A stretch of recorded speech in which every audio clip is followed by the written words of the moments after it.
Our campsite was chaos. I start running. I'm gonna fucking kill you. I am petrified. Dude is trying to kick down my door.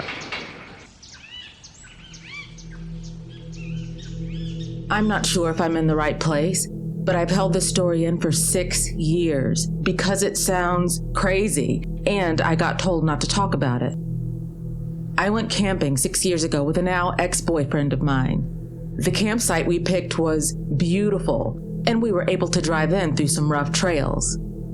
The spot we picked was next to some hiking trails that weren't very far from some natural hot springs and a huge waterfall. We were in the middle of nowhere. Absolutely no one was around. We set up camp next to the car. We went hiking, soaked in the hot springs, came back and had dinner. It was all very normal until we woke up that next day. I need to give some context as to how we slept that night so you can understand my confusion. Before we went to sleep, I put our food cooler in a stereo that we brought in the car and locked it. I put the keys in the front pocket of my backpack, and I put the backpack next to my sleeping bag on the far side of the tent, away from the door of the tent. My boyfriend at the time slept nearest to the door with a gun. We woke up the next morning and I felt fine. I had slept hard, and from inside the tent, everything seemed normal. When we got out, our campsite was absolute chaos. The fire pit we had made ruined. The cooler had been thrown, food scattered all over the place, and the stereo was smashed to pieces laying next to a tree. All of the car doors were open, including the trunk. We stood there for a minute in silence, just taking everything in. The woods felt off. It was quiet and not the beautiful campsite that I saw yesterday. Everything about those woods felt wrong now. My ex accused me of not locking the car the night before and that an animal got into our stuff. I promised that I had locked it and ran back to the tent to get the keys that I had left in my backpack. They weren't there. I found them later on the ground, right next to the car. We quickly threw everything into the trunk and left.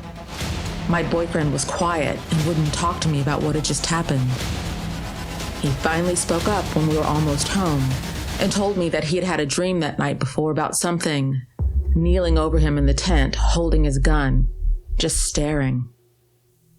When I tried to ask him more questions, he got quiet again and said he didn't want to talk about it and that I shouldn't either. Ever. I've tried to forget it, but I just can't. Something really wrong happened to us that night in the woods.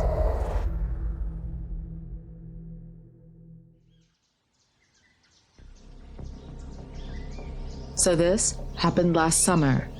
It was a hot day and I had just gotten off work around 7 p.m. and I decided to take my dog for a run just in this little forest preserve near the house. When you start on the path, it's very open and near a busy street. But as you go in further, you are deep in the forest and surrounded by trees. The sun was starting to set at this point, but I figured I would get a quick 2 miles in so my dog could get some of his energy out. I was about a mile into my run when I was startled by a man who was hiding behind a tree. He pops out of nowhere, smoking a cigarette, and asks if he could join me on my run. I wonder, why is this man behind a tree?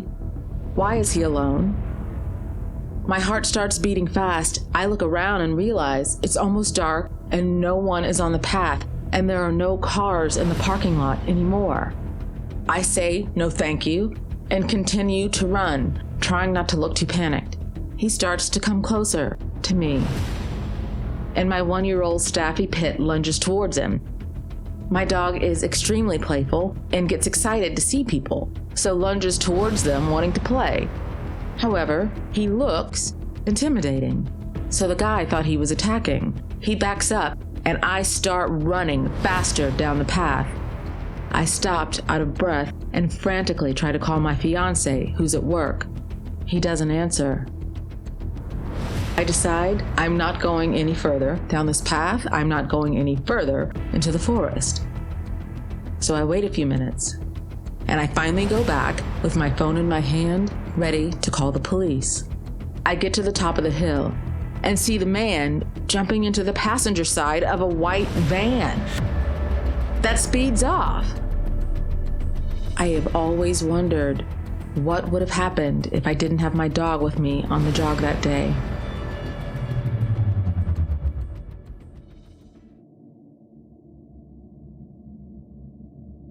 I was on a job where I had to drive site to site and do a small upgrade to the shelving at every CVS pharmacy in California. I'm about a month into the contract, and I've got over 100-mile drive through the Redwoods to my next location. As I'm driving, I notice that I can smell a slight funk on myself, and if I can smell it, it will be 100 times worse to the client. I'll need to figure out how to get a shower and change clothes before arriving at the next location. I'm about 40 miles deep on this isolated stretch of highway through the Redwoods when I see a sign for a camp at the next exit. I take the turn off to see if they have a shower. I pull into this really small camp that has about 15 spots, all tight together in a circle. It's an awful camp, but it's deserted and they do have a shower. Perfect! I grab a towel and a change of clothes and head to the bath building. As I approach, I can hear water running. I get to the building and there's someone in one of the stalls taking a shower. This is weird. The camp is deserted. No cars, no tents. It's the middle of winter, and we're miles from civilization. Who in the world could be in there? It's got to be a pot farmer, right? Maybe a homeless dude? Walter White? Are there meth labs here in the Redwoods? I am not quite spooked by it, but my instincts are telling me this is weird. I decide to go ahead and use one of the showers a few stalls down from him. I'm comforted that the doors are thick metal with a big, strong bolt lock. The shower runs on quarters. Nice, California. I take off my clothes and put some quarters in the slot. The water immediately turns on. A second later, I hear, "Oh! Oh no, I must have stolen his hot water. I feel awful, but I can't shut it off. The water instantly runs when the quarters go in. Nothing I can do, so uneasily, I step under the water, wondering what's going through the other guy's head. I don't have to wait long to find out. I'm about a minute into my shower when BAM! There's a huge smash against my metal shower door, followed by him screaming, "I'm gonna fucking kill you." Bam, bam, bam. Bam, bam, bam. This dude is trying to kick down my door. I am petrified. I get out of the shower and stand by the door, dripping wet, naked, with my fist up in case he gets in. I can't put into words how uncomfortable I felt about the concept of fighting naked. I kept thinking I should try to put my pants on real quick, but couldn't bring myself to do it because if the door gave way while my pants were around my ankles, I'm getting destroyed. I also thought about the implications of fighting someone miles and miles away from the next human being. What are the stakes? What are the stakes?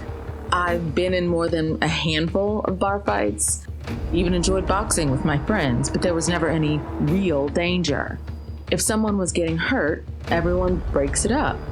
Is this guy gonna stop fighting me, even if he wins? Is this to the death in his mind? I am so scared that I am near panicking, but I try to control my breathing and give myself the best possible chance of coming out of this. After what felt like an eternity of him trying to get in, even though it was probably only a minute or two, he stops screaming and banging. I call out to him, "Hey, I'm sorry, I'll give you more quarters." There's no answer.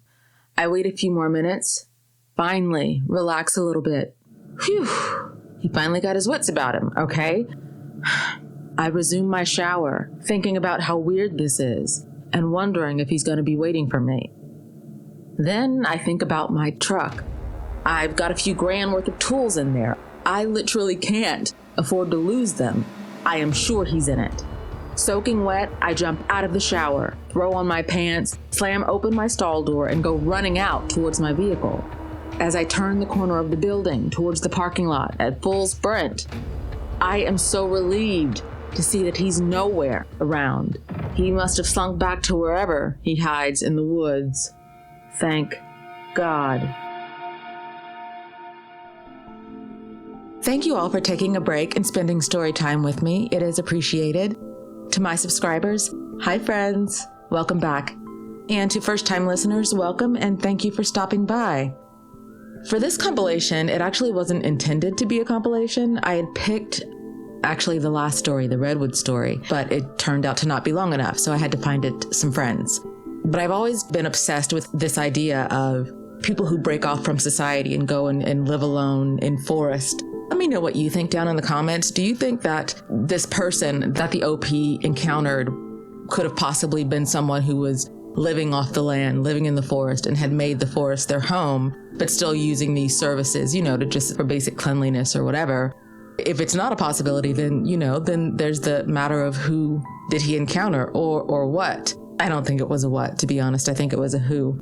And I want to know why. What are they doing out there? What do they see that we don't see? What's going on? I'm nosy. So let me know what you think. Leave it down in the comments. And guys, please forgive me. I've been a little bit under the weather, so my voice is strange and low. It sounds very deep.